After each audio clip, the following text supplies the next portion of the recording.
Hey, what's up, everyone? This is Evan Carthy from evancarthy.com.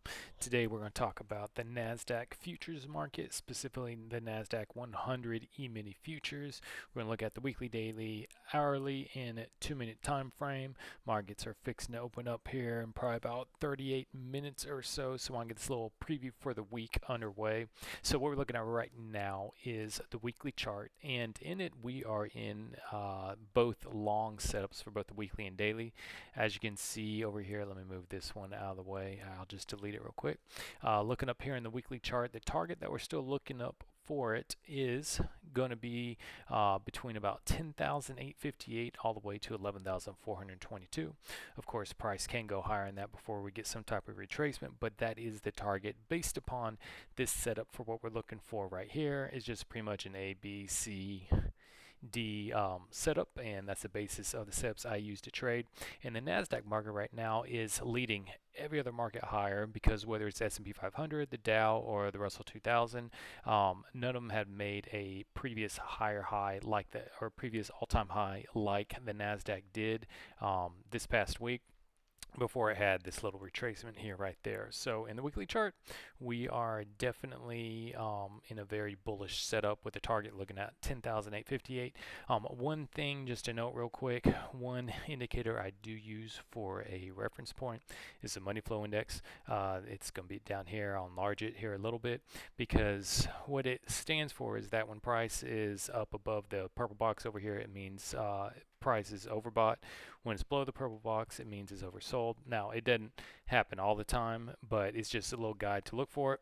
And so what we had over here, you see how it went above it over here, and then right when it did, we had that big sell-off, and then now it's going back into the oversold territory right there, and it's making it's making a lower high when this is made a higher high over here. So it's making inverse relationship for it.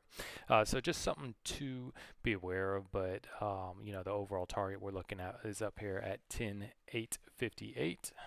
And let's move that back down. And then here on the daily chart, when we had this past sell-off here at the end of last week, let me just draw this right up here and show how we got there. So we had that first move right up there. You can see that hit that target box. Then the second one using using that swing low right there, and I believe it was that swing high right there. You can see we hit that target box right there. And then lastly, we have this one going up to that one, and we're waiting for the retracement. And as you can see, at the end of last week, it came up pretty close to hitting that retracement because it needs to hit the 38% Fibonacci retracement level to initiate the trade.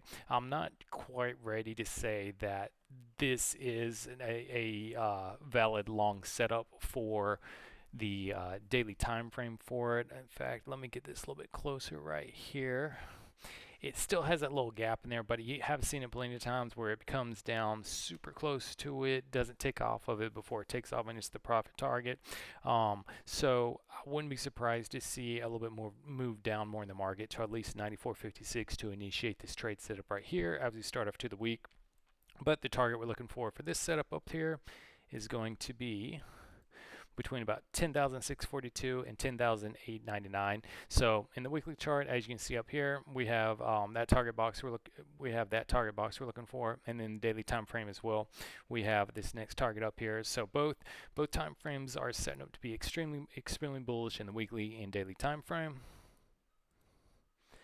Now, looking at the hourly chart right here, we do have in the hourly chart, one thing that got set up for us is a short setup, and so that is why I'm looking for, at least initially to start out for the week, a little bit more downside in the market, to go ahead, fill this up right here, hit this hourly setup, because here is the pivot point high, pivot point low. You see price came back, hit between the 38 and 50%, and now it's starting to retrace back up some, but the current target we have for it is down here at around 94.27. So what I'm looking for when the market starts up is for more downside to start the week. Comes back, fills at least this hourly target. Maybe there'll be some other ones formed after this one gets filled, but this one gets formed. But then eventually going back over here to the daily time frame over here, It gets it, initiates this one, and then sooner than later we start the climb back up to start filling these longer term targets for it.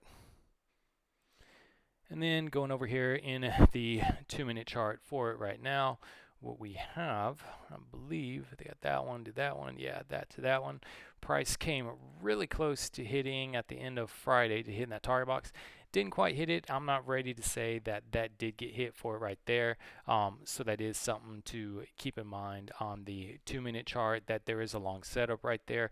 Obviously, how it's already moved so far away from 38% that there's no reason why to even look about getting in this trade to try to fill it up right there. The risk reward definitely is not worth it.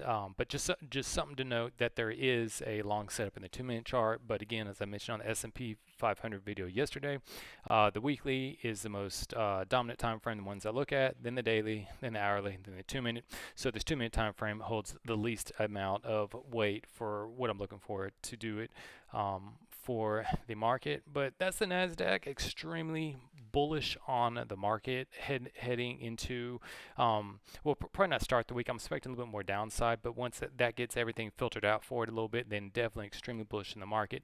Looking for it to move up, and let me go back to it here. Where was it? There we go.